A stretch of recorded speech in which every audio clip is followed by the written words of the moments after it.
Primera Pedro, capítulo 4. Primera Pedro, la carta propuesta para los días domingos, que en el día de hoy nos presenta dos problemas, por lo menos a mí, y nos ayude el Señor en esto, a mí expresarlo y todos juntos poder entenderlo. Los dos problemas son uno técnico y uno espiritual.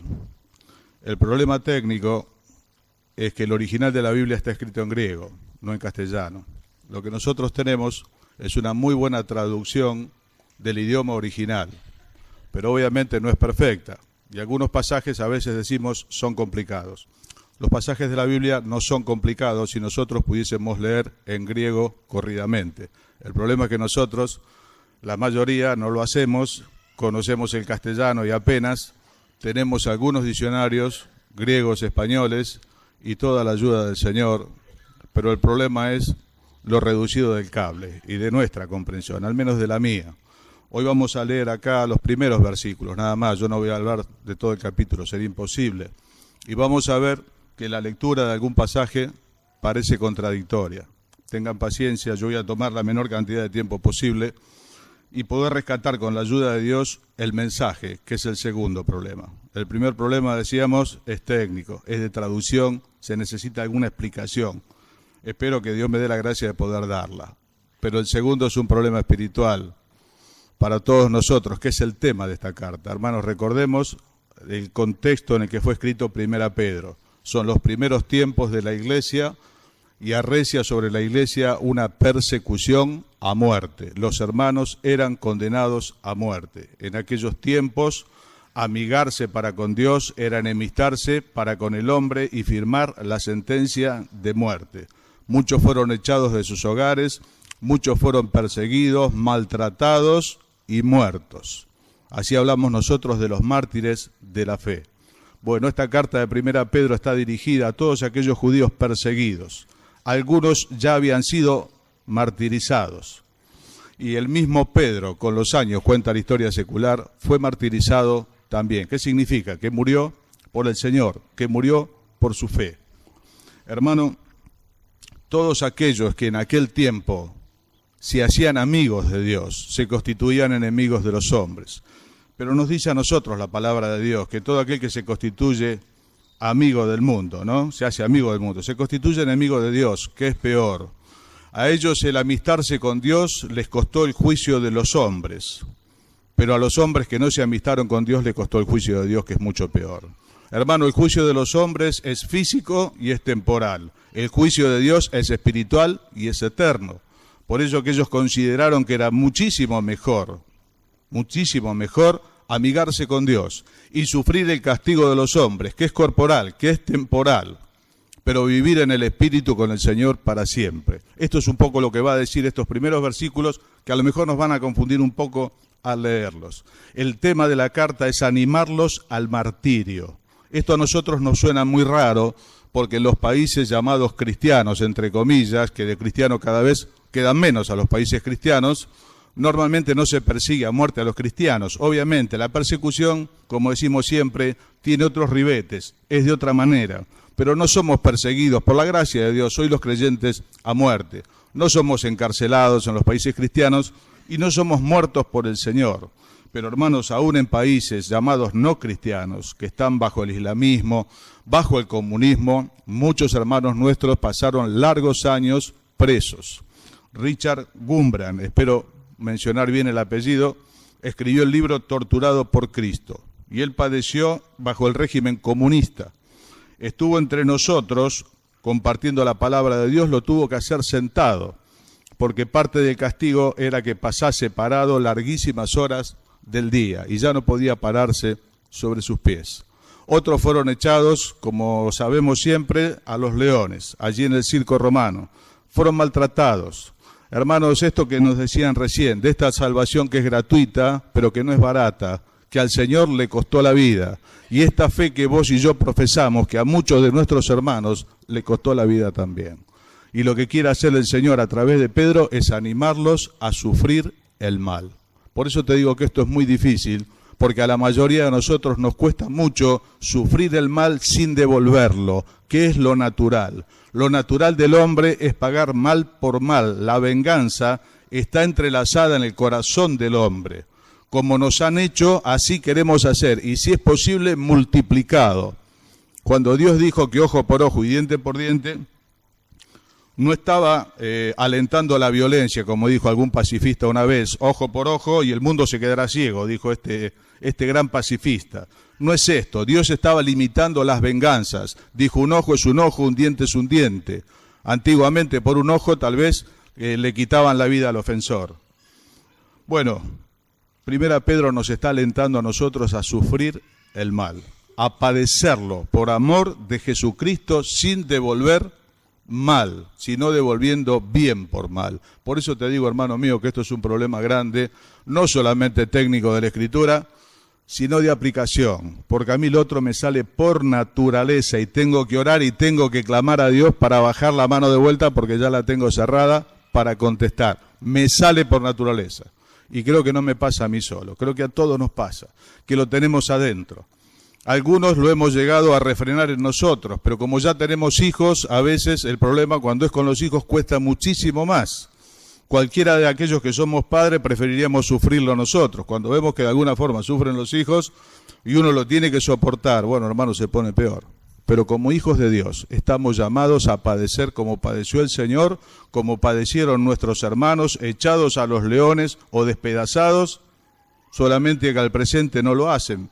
Pero si Dios lo permite, veremos que algunas cosas hoy sí nos toca padecer y lo tenemos que hacer. Lo tenemos que hacer por amor de su nombre, porque para esto fuimos también llamados, dice la palabra de Dios. No solamente a creer, sino a padecer por Él, que no es lo mismo que sufrir por malas decisiones que nosotros a veces tomamos, ¿no? Que a veces estamos en problemas, pero resulta que, bueno, tal vez tomamos malas decisiones. Sufrir por el Señor es otra cosa. Así que vamos a leer, hermano, este texto. Son solamente los primeros versículos que dicen así a partir del verso 1 del capítulo 4. Puesto que Cristo ha padecido por nosotros en la carne, vosotros también, armaos del mismo pensamiento. Pues quien ha padecido en la carne, terminó con el pecado, para no vivir el tiempo que resta en la carne, conforme a los malos deseos de los hombres, sino conforme a la voluntad de Dios. Baste ya el tiempo pasado para haber hecho lo que agrada a los gentiles, andando en lascivias, malos deseos, borracheras, orgías, disipación y abominables idolatrías, como hoy nos leía Sebastián. Un pasado, no de todos igual, de distinta manera, algunos más, otros menos, pero pecadores al fin, necesitados de la gracia de Dios. A estos, aquellos que no comparten nuestra manera de vivir, les parece cosa extraña que vosotros no corráis con ellos en el mismo desenfreno de disolución y os ultrajan. Pero ellos darán cuenta al que está preparado para juzgar a los vivos y a los muertos.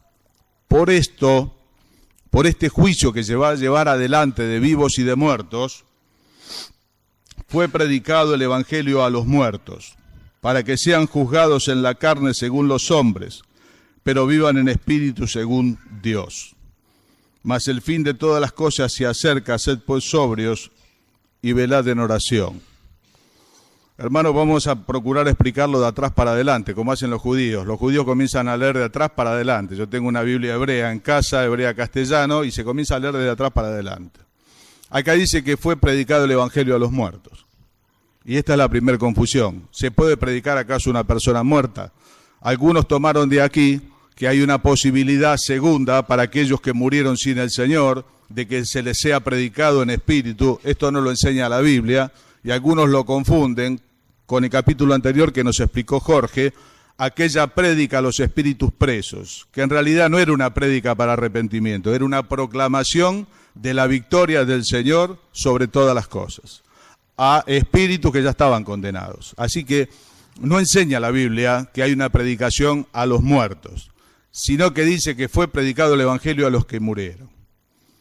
Por esta razón, por razón del juicio venidero es que se predica el Evangelio. Hermano, el Evangelio no se predica para que la gente viva mejor acá, porque a veces esto no es posible.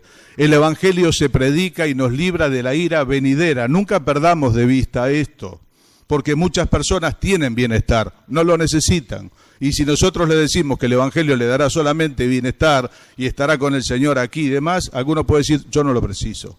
El Evangelio nos libra de la ira venidera, del castigo de la eternidad. Por esto fue predicado el Evangelio a aquellos primeros cristianos que obedecieron y escaparon, pero se hicieron enemigos de los hombres.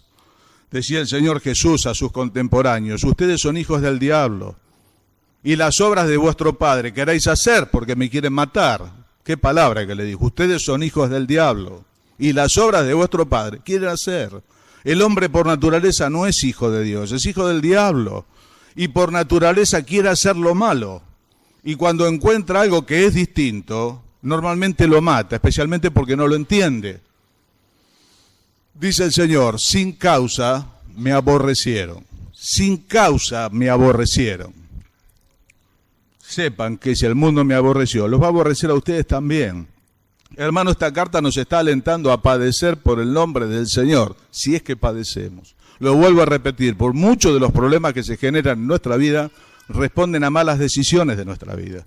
Padecer por el Señor es otra cosa, y acá nos alienta a hacerlo. Entonces no hay un evangelio predicado a los que ya murieron en una segunda oportunidad. Dios le da al hombre todo el tiempo de su vida para que le busque, y el fin de su tiempo es la muerte. Sino que se predicó el evangelio a personas que ya murieron, a los primeros mártires. Ellos respondieron, los hombres les juzgaron, pero ellos viven en la presencia de Dios. Y muchos de aquellos hombres que les juzgaron hoy están en tinieblas. Allí está el Señor delante de Pilato.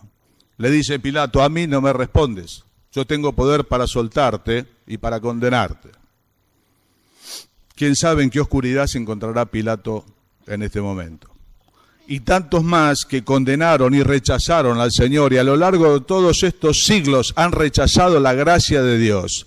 Se han librado del juicio temporal de los hombres, pero se han enfrentado al juicio de Dios, que es en espíritu y es por la eternidad. Dura cosa, dice la Biblia, es caer en manos del Dios vivo. Ay de aquel que muere sin estar reconciliado con Dios. Seguramente no tendrá el juicio de los hombres, pero le espera el juez de toda la tierra, que conoce las intenciones del corazón, que conoce y discierne los pensamientos, a quien nadie se puede ocultar, nadie se puede mentir.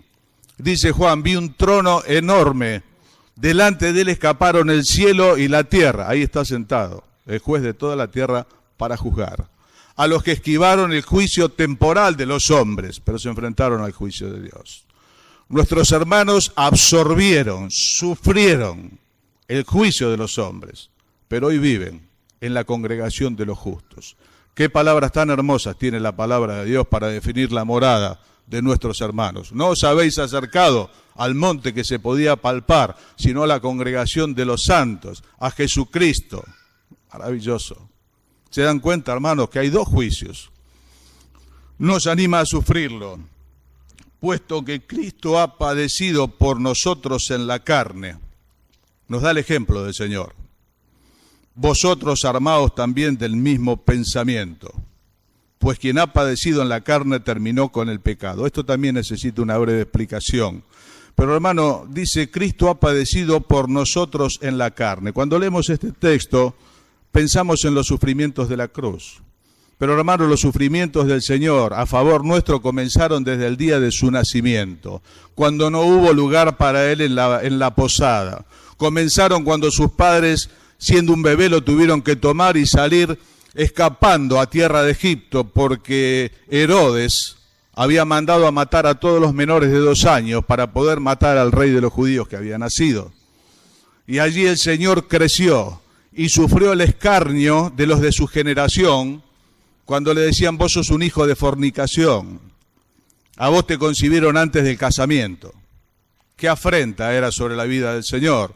Le dijeron los judíos, nosotros somos hijos de Abraham, no somos hijos de fornicación, como vos. Dice, considerad aquel que sufrió tal contradicción de pecadores contra sí mismo, para que vuestro ánimo no se canse hasta desmayar, porque aún no resistieron hasta la sangre, luchando por el pecado. El Señor sufrió terrible contradicción de pecadores, todo el tiempo. Era un hijo natural. Era un hijo nacido fuera del matrimonio. Era una vergüenza en Israel. Más tarde dice la Biblia, ni aún sus hermanos creían en él. Y le decían, si eres el Cristo, revélate al mundo. ¿Qué te haces el Mesías acá adentro? Ni aún sus hermanos creían en él. Pero los años pasaron y en Nazaret lo llevaron a lo más alto para despeñarlo. Sus paisanos. Rechazado de todos, llevando su cruz. Así cantamos tantas veces. Ayer recordaba un pasaje precioso de la palabra de Dios en Isaías capítulo 50, verso 6. Dice, di mi cuerpo a los heridores, mis mejillas a los que me arrancaban la barba. No escondí mi rostro de insultos y de escupidas. Uso otras palabras más viejas. Di mi cuerpo a los heridores, mis mejillas a los que me arrancaban la barba y le golpeaban con la caña. Cristo, profetízanos, ¿quién es el que te golpeó? Y ahí está el silencio de Dios. Angustiado él y afligido, no abrió su boca, dice el texto. Como cordero fue llevado al matadero, como oveja delante de sus trasquiladores, enmudeció y no abrió su boca. Hermano, esto es soportar el mal, absorber el mal. Quien cuando le maldecían no respondía con maldición. Fíjate dónde nos está llamando el Señor. Yo siento vergüenza, hermano mío, porque en esto debiera ser yo maestro. Y más de una vez tengo que pedirle al Señor que me perdone porque me reacciona a la naturaleza. Y quiero devolver mal por mal, y quiero contestar, y quiero golpear, me quiero vengar. Y necesitamos la palabra de Dios, dice, no seas vencido de lo malo, vence con el bien el mal. Acá dice, el que padeció en la carne terminó con el pecado. Algunos teólogos dicen, bueno, terminó con la práctica del pecado. No, hermano, literalmente quien padeció en la carne terminó con el pecado. En el sentido literal porque se murió. Lo padeció y le costó la vida, se terminó. Pero en la forma práctica, la manera de terminar con el pecado es pagar bien por mal. Hermano, cuando a vos te hacen mal y vos pagás con bien, el pecado se muere ahí. Si a vos te hacen mal y pagás por mal, la maldad se multiplica. El pecado tiene un efecto multiplicador, por eso dice el Señor que se va a multiplicar la maldad. No es que suma como el bien suma, la maldad multiplica. Y alguien dijo una vez, la violencia engendra violencia, obviamente. Decía Lamec, si a Caín lo vengaron 7 veces, a mí me van a vengar 70. Y así se llenó de violencia la tierra y Dios tuvo que traer las aguas del diluvio porque todo estaba corrompido. Por eso los hijos de Dios estamos llamados a tener en cuenta al Señor, a absorber el mal. Decía el querido Rubén Migueles hace muchos años en un campamento, tenemos que ser como plantas. Las plantas absorben el anhídrido carbónico y devuelven oxígeno. En tu casa tenés que ser como la planta, en tu iglesia tenés que ser como la planta, en tu trabajo tenés que ser como la planta, bancarte el anhídrido carbónico que te tiran encima. Esto no está hablando tanto de pecados de adentro, está hablando de pecados de afuera, de contradicción de pecadores, que hay que padecerla, que hay que sufrirla. Decía un poeta, el seguirte es dar ventaja y el amarte es sucumbir al mal. Esto fue escrito en el año 40 por Enrique Santos Discépolo. Un hombre que buscó a Dios desesperadamente. Y él decía, yo siento que mi fe se tambalea, que la gente es mala y vive Dios mejor que yo. El seguirte es dar ventaja. Esto es como ir por la ruta y hay un embotellamiento terrible y nunca faltan los vivos que van por la banquina y nos llenan de tierra y uno dice, ¿para qué espero? ¿Por qué no agarro la banquina yo también? Ahí estamos los hijos de Dios esperando en el Señor, en el embotellamiento que a veces Dios permite. Y ahí van algunos que pasan por la banquina y a veces son cristianos, tienen la calcomanía en el vidrio de atrás. Y eso es lo que más nos pone en conflicto. Pero es necesario que hagamos la voluntad del que nos envió y que terminemos la obra. Por eso, hermano, el ejemplo es el Señor. No somos los ancianos, que lo debemos ser, pero la medida es Él. Y nos está llamando a matar el mal con bien. Vamos a terminar leyendo Romanos 12, algunos versículos solamente.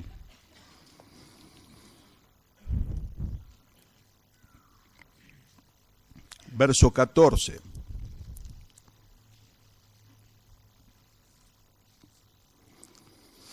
Un capítulo eminentemente práctico de la palabra de Dios.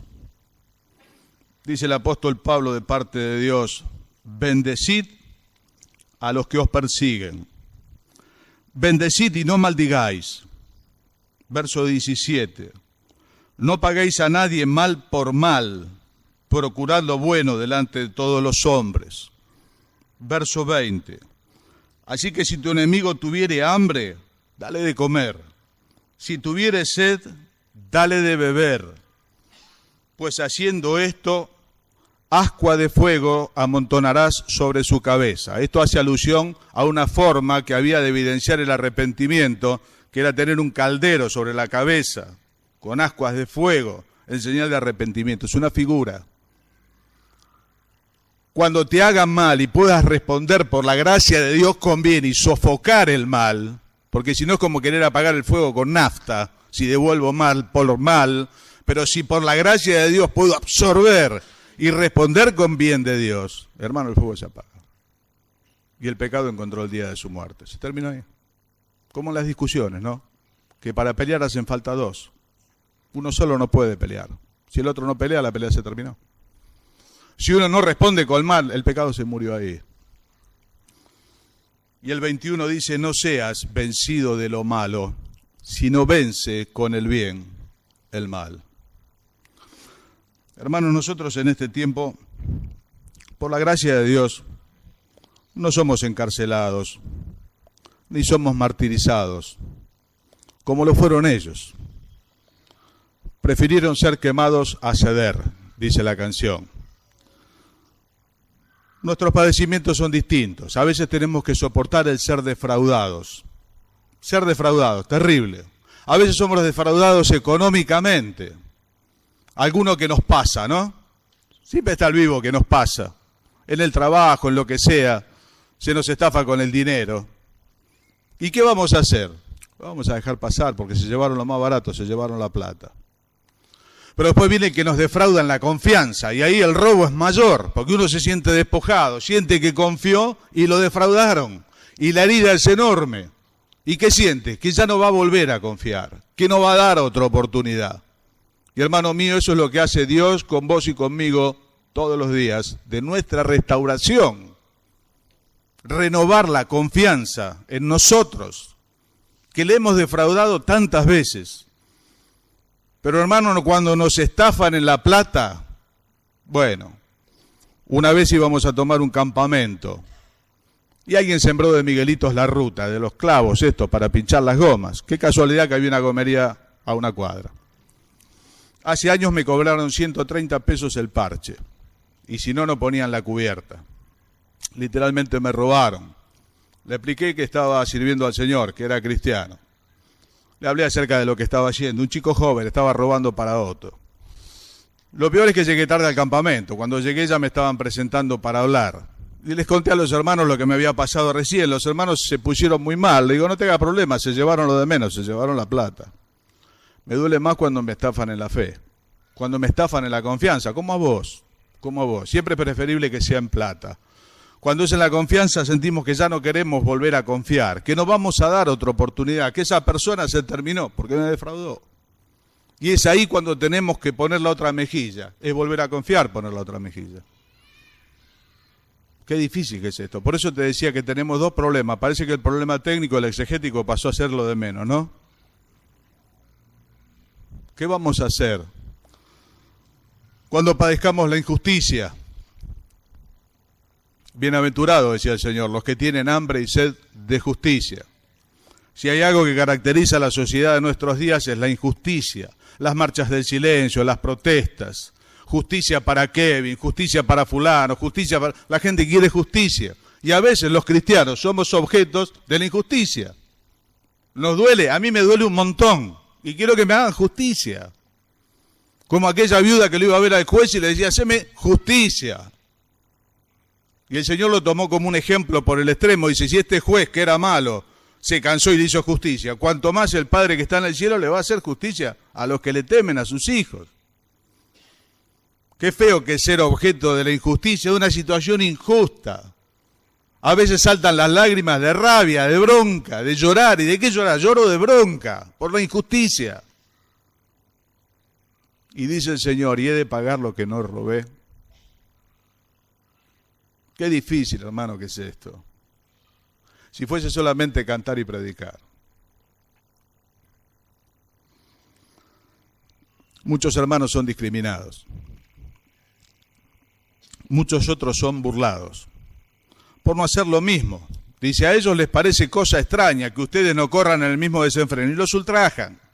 A nuestros jóvenes, dice, vos sos estúpido, con la edad que tenés todavía no tuviste relaciones sexuales. Cada vez empieza hoy más temprano, en la temprana adolescencia. ¿Qué queda para un joven de nuestra iglesia de 20 años? Es un estúpido, es un idiota. Y se lo hace a un lado. No, vos no participás. Ahí viene la monja. Me decía la hija de don Daniel Martínez, una chica de unos 40 años, cuando ella era joven, lo que sufría por esto, le decían la monja. Y cuando me acercaba al grupo de chicas decía, che, que ahí viene la monja. Y era una chica de 17, 18 años, me imagino lo que esto debe doler. Dice, ¿sabés lo que pasó con los años? Encontré a la que me puso el apodo. Era la reina de la belleza de aquel entonces del colegio. Obviamente sería la más linda y tal vez la más atrevida. ¿Cómo la encontré? La encontré por esas cosas que Dios permite, en una silla de ruedas, llevada por su madre. ¿Qué le había pasado? En una noche de reinado, tomó alcohol con pastillas. Y el daño cerebral le acompaña por el resto de sus días. La monja se casó bien, por la gracia de Dios. Tiene hermosos hijos. Es la directora del colegio. Es una mujer de Dios. Acompaña a un siervo de Dios. Pero a los 18 años lo de la monja debe doler, ¿eh? Y otras cosas que le dicen a los muchachos también deben doler. A un hermano que estaba en la fuerza policial le dijeron, mira, si no vas a robar con nosotros, andate. Porque nos complicás. Entendemos lo de tu fe, lo de Dios, está todo bien, pero si vos no robás, andate porque nosotros nos complicás. Bueno, hermano, no son condenas a muerte, es burla, es discriminación, es el ser defraudados en tu buena fe, porque los creyentes estamos llamados a creer. A mí no se me ocurre andar con la lupa por todas partes. Uno confía en las cosas que dicen y muchas veces somos perjudicados. Dice la Biblia, ¿por qué no sufren más bien el agravio? Por eso termina el texto diciendo, puesto que Cristo ha padecido por nosotros en la cruz, ¿no? Y a lo largo de su vida, tal contradicción de pecadores, ármense del mismo pensamiento. Hermano, cuando tengas la oportunidad, a lo mejor dentro de una hora, ¿qué vas a hacer? ¿Qué balde vas a agarrar para apagar el fuego? ¿El de la nafta o el del agua? Está en tu mano. Así le dijo Dios a Caín, mirá, el tema está en tu mano, Caín. El pecado está a la puerta, la decisión es tuya. Si haces lo bueno o no lo haces, la decisión es tuya, la decisión es mía. Yo tengo que responder. Posiblemente esta tarde misma tenga que elegir el balde que le voy a tirar al fuego. Bueno, mis hermanos, y eso a veces puede pasar en la casa de Dios también. Decía el Señor, no me afrentó un enemigo, lo cual hubiese soportado, sino tú, al parecer, mi amigo y mi familiar, que compartíamos la amistad en la casa de Dios. A veces nos lastimamos nosotros unos a otros. Y dice, bueno, si me lastima el vecino, me la aguanto, pues no me afrentó un extraño. Pero si me afrentan en la iglesia no vengo más. No, hermano, no. No. Todos lo pensamos alguna vez. Pero esta es la casa de Dios y es una congregación de pecadores arrepentidos. Por eso, mis hermanos, el Señor nos ayude. Creo que el problema técnico quedó de lado. Nos llevamos un desafío. Matar el pecado. Está en tu mano. Terminarlo. Depende del balde que vas a agarrar.